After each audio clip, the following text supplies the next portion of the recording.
அவருடன் நம்மை சேர்ப்போம். இந்த நாடகத்தில் வரும் கதாபாத்திரங்கள் தேவன் நம் மீது வைத்துள்ள மாறாத அன்பை வெளிப்படுத்தும். தேவனுடைய மாறாத அன்பு அது எப்படி இருக்கும்? வாருங்கள் நாடகத்தை காண்போம். லெஸ்லி ஒரு சிறு நகரத்தில் வாழ்ந்து கொண்டு வந்தாள். அவள் ஒரு யூடியூபர். தன் வாழ்வில் தினமும் நடக்கும் நிகழ்வுகளை படம் பிடித்து அதை இணையதளத்தில் பதிவிடுவாள். அவள் புகழ்ச்சி மற்றும் சுதந்திரத்தை மிகவும் விரும்பினாள். அவற்றை அடைய ஆர்வமாக இருக்கும்போது தனது குடும்பத்தின் அன்பை மறந்து விடுகிறாள். எப்படியோ நம்மளுக்கு 30,000 சப்ஸ்கிரைபர்ஸ் வந்தாங்க. இன்னும் கொஞ்சம் போனால் 90,000, அப்புறம் 1 மில்லியன் சப்ஸ்கிரைபர்ஸ். அப்புறமா நம்மளாம் செலிபிரிட்டிஸ் ஆகிடுவோம். சூப்பராக இருக்கும். அதுக்கு இது சின்ன ஊரை விட்டு வெளியில் வரணும். ஃபர்ஸ்ட் இந்த ஊரில் நமக்கு கண்டென்ட்டே கிடைக்க மாட்டேங்குது. அப்பட்டெல்லாம் நிறைய மணி இல்லை, நீ வாங்கி பார்ப்போம். நீ கேட்டா அவர் கண்டிப்பாக நோன்னு சொல்ல மாட்டாரு. கேட்டதை விட கண்டிப்பா உங்க அப்பா உனக்கு அதிகமாகவே தருவாரு. அப்படி பண்ணாத பேசி அப்பா ரொம்ப கவலைப்படுவாங்க. நீயும் நானா அப்பா கூட என்ன ஹெல்ப் பண்ணணும்? ஐயோ ப்ளீஸ் இந்த மாதிரி கன்ஃபியூஸ் பண்ணாதீங்க. எனக்கு என் வாழ்க்கை வேணும். You only live once. So இந்த வாழ்க்கையை நான் ரொம்ப ஹாப்பியாக வாழணும்னு நினைக்கிறேன். மெஸ்ஸி என்னதான் நீ எடுத்த முடியல, எனக்கு சந்தோஷம் இல்லைனாலும் என் மகனால் எங்க வேணாலும் போயிட்டு திரும்பி வரலாம்.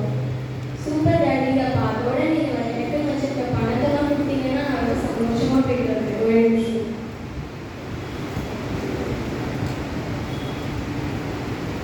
என் மகனால எவ்வளோ போயிட்டு இருக்கோம்.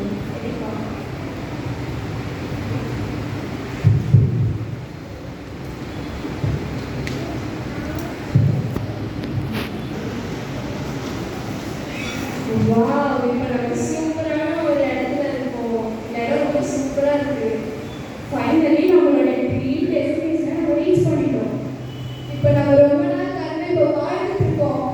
நல்ல வேலை அந்த ஊர் எங்கள் அப்பாலாம் நான் விட்டு வந்தேன். ரூல்ஸுன்ற பேரில் எனக்கு ரொம்ப டார்ச்சர் பண்ணிட்டாங்க. நானே ஒரு யூடியூபர், செலிபிரிட்டி, எனக்கு தெரியாத என்ன பண்ணணும்னு.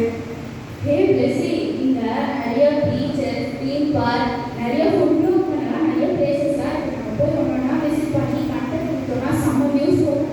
நான் வந்து கூகுளில் வந்து நிறைய பிளேஸ் பார்த்துக்கிற மாதிரி தான் போவோம். சரி வாங்க போகலாம்.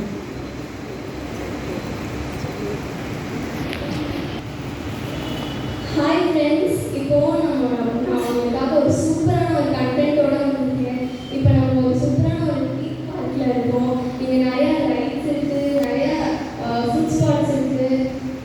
இங்கே ஃபுட்லாம் சூப்பராக இருக்குது. நீங்கள் கண்டிப்பாக ட்ரை பண்ணணும்.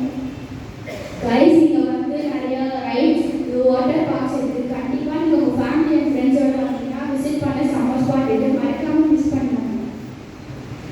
உங்கள் டிக்கெட் ரேட்டு ஒன்றும் கம்மியாக இருக்குது.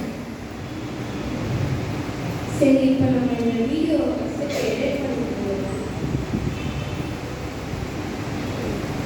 இப்போ மெஸ்ஸி ரொம்ப சேஞ்ச் ஆகிட்டாங்க. ஃபஸ்ட்டு ஊருலாம் இருக்கும்போது கண்டென்ட்லாம் நம்மகிட்ட தான் வருவா. இப்போ வந்தோடனே வந்து நம்மளாம் மதிக்கிறதே இல்லை. அண்ட் இன்னொரு திங் வந்து கமெண்ட்ஸ் எல்லாம் படித்தோம்னா வந்து அவளாம் வந்து டாமினண்ட்டாக இருக்கான்.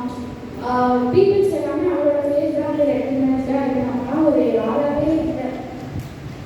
அவதான் அந்த வீடியோஸ் எல்லாம் மெயினாக இருக்கணும்னு பார்க்குறாங்க. எனக்கு சுத்தமாக பிடிக்கல. எனக்கு ஒரு ஐடியா இருக்குது. நம்ம ஏன் அவளை விட்டுட்டு போயிட்டு நம்ம தனியாக வீடியோஸ் போட்டு நம்ம ஃபேமஸ் ஆகுறாரு. Super idea. ஃபர்ஸ்ட் வாங்க எடுத்து போய் நான் நல்ல வீடியோஸ் ஆகும். என்ன எங்கே கிளம்பிட்டீங்க? ஓகே பிளஸ், இப்போ ஆல்மோஸ்ட் உனக்கு வந்து 80,000 சப்ஸ்கிரைபர்ஸ் வர போகிறாங்க. நீ பெரிய ஆளாயிட்ட. ஸோ நான் உங்களை விட்டு போக போகிறேன். கூட இருந்தேன்னா நாங்களாம் ஒரு டாமினேட்டாகவே தெரிய மாட்டோம். ஏன் இப்படி பண்ணுறீங்க? நீங்கள் ரொம்ப செல்ஃபிஷாக இருக்கீங்க. நீ தான் பேசி செல்ஃபிஷாக இருக்க. நீ தான் உங்கள் அப்பா விட்டு ஊரை விட்டு வந்த. ஐயோ ப்ளீஸ் என்னை விட்டு போகாதீங்க. Sorry plus. பரவாயில்ல, நீங்களாவது என் கூட இருக்கீங்க. நான் வந்து ஒரு சீக்கிரம் யூடியூப் சேனல் வச்சுருக்கேன். நான் வந்து இருக்கேன், என்ன பண்ண போகிறேன்?